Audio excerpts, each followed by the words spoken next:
퀴어 문화축제에 성소수자보다 더 열성적으로 참여하는 사람들이 있습니다. 바로 성소수자를 자녀로 둔 부모님들입니다.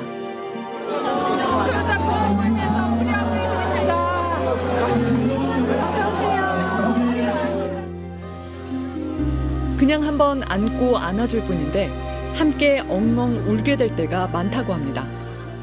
괜찮아. 나 너가 누군지 알아.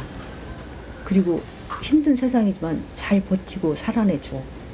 어른들이, 부모들이 어떻게든 세상을 바꾸도록 노력할게. 그때까지 아프지 말고 힘들지 말고 잘 견뎌줘. 그런 느낌이었어요. 그 짧은 순간에. 성소수자와 그 가족까지 이날 하루만큼은 세상의 편견과 혐오를 잊고 밖으로 나설 수 있습니다.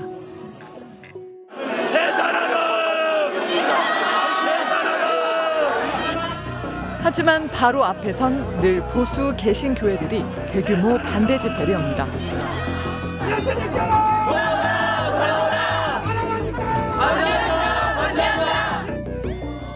축제 참가자보다 2배나 많은 개신교 신자들의 반대 시위.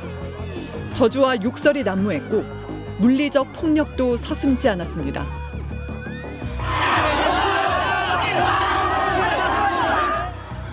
끌려간 상태에서 앞을 보려고 하는데 눈앞에서 저랑 눈이 마주친 경찰이 아무것도 하지 않고 가만히 서 있었던 게 너무 인상적이었어요. 아, 나는 지금 이 사람들이 보호해야 되는 국민이 아니구나.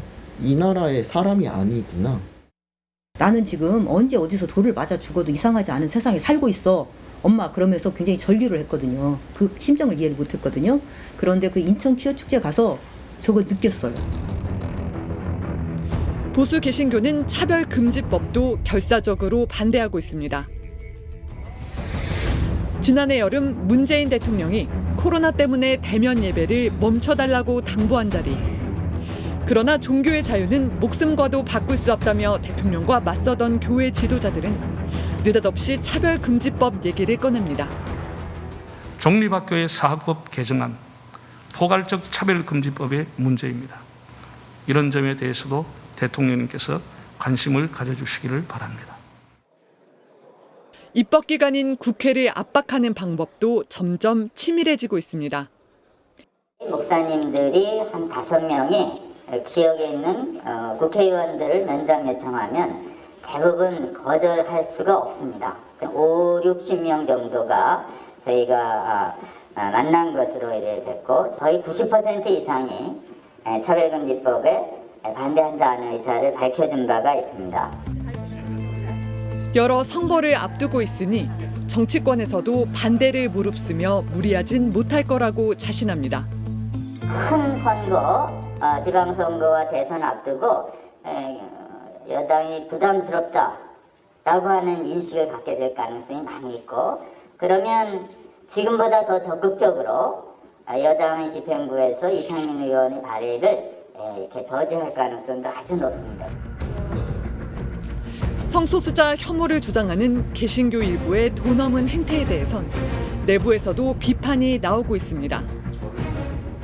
성경은 구약은 한 5,000년 전에, 신약은 2,000년 전에 쓰여진 고대 문서죠. 사실은. 그렇게 따지면 저희 돼지고기를 먹으면 안 됩니다. 예. 그리고 오징어도 먹으면 안 돼요. 그러니까 성경에 따지면 그래요. 그럼 그런 구절들을 하나도 안 가져오면서 자기네 편의에 맞춰서 그런 구절을 딱 해서 가져오는 거 굉장히 악의적이고. 위기에 빠진 한국교회가 내부 결집용으로 찾아낸 또 다른 희생양이 성소수자라는 분석도 있습니다. 사실 그 전에는 종북 프레임이 있었고 그리고 이슬람 프레임이 있었어요. 한국교회에는. 그 2개가 조금 지나가니까 지금 이제 동성애 프레임을 끌고 들어와서 자신들의 어떤 잘못을 성찰할 생각은 하지 않고 봐라, 이게 한국교회를 무너뜨린다 지금 이러고 있는. 하지만 한국 개신교의 원조라는 미국 교회는 달라진 지 오래됐습니다. 혹은 이 사회가 직면하고 있는 정의, 평등의 문제에 대해서 굉장히 예민하게 반응을 합니다. 많은 신학대학들의 성소수자 학생들, 교수진, 또 하다못해 학장, 그런 지도자로 일하는 교회들이 공존하고 있어요. 조계종 스님들은 차별금지법 통과를 기원하는 오체투지 행진까지 벌였습니다. 성공회교, 천주교 내부에서도 차별금지법 제정을 촉구하는 목소리가 나오는데 정치권은 유독 보수 개신교 눈치만 보고 있습니다. 일부 개신교 의원들은 반대 기도회에 직접 참석해 차별금지법을 막겠다고 공언했습니다. 사탄의 영들이 또 작용하고 여러 일들을 벌이고 있습니다. 최대한 막도록 노력하고 아마 그렇게 될 것이라고 확신합니다. 하나님께서 이 법 제정에 관여하고 계시고 우리 한국교회가 기도하기 때문에 제정이 쉽지 않다 이렇게 생각합니다.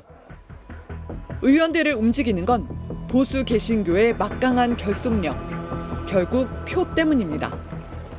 특히 수도권 같은 경우는요, 뭐 1%, 2, 3%로 승부가 갈리잖아요. 그런데 기독교 단체는 굉장히 조직적이고 위력적이거든요. 그렇기 때문에 낙선 운동을 벌일 경우에는 본인의 정치 생명 자체가 위태로울 수밖에 없기 때문에 소극적인 행보를 보일 수밖에 없는 그런 상황입니다. 네, 일부 정치권과 교회가 손을 맞잡고 소수자들을 배제하고 혐오하고 있는 현실. 뭐 어제 오늘 일은 아닙니다만 참 볼 때마다 화가 납니다. 그러니까요. 네. 자, 그런데 김 기자, 네. 우리나라에 성소수자가 얼마나 있습니까? 네, 우리나라 성소수자가 얼마나 되는지 제대로 된 조사 자료가 아직 없습니다. 정책은 고사하고 기본 현황조차 없는 겁니다.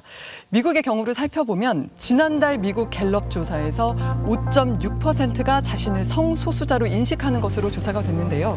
20명 중에 1명은 성소수자라는 얘기입니다. 그럼 우리도 분명히 적은 숫자는 아니겠군요. 네, 하지만 몇 년 전 인권위 조사를 보면 자신이 성소수자라는 것을 직장 동료가 알고 있다는 답변 15%가 안 됐습니다.